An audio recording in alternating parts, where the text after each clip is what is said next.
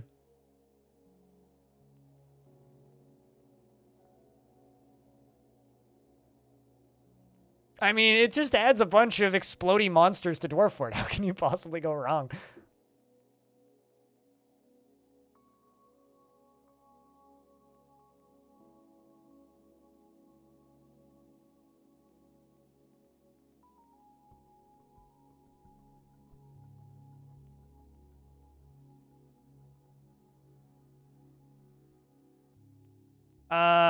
All mods for Dwarf Fortress will work in both. Does it have adventure mode specific stuff for it? I don't know. I've never used it. I think so. All right. So we're all the way up into autumn. First of limestone. I think I'm just going to pause it here. And I'm going to go do lunch because I've been streaming for 8 hours and I haven't eaten anything and I'm hungry. I have a sandwich with my name on it.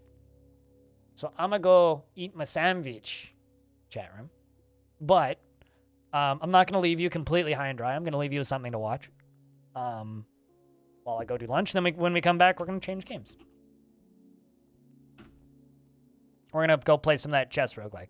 And if you're sticking around, can I get a round of beers? It'd be fantastic. If you're peacing out, I get it. If you want to watch more dwarves than you can reasonably watch in Lifetime, I recommend going over to the YouTube channel where it's full of dwarves and other things. Yeah. Now it's just a question of what do I give you to watch?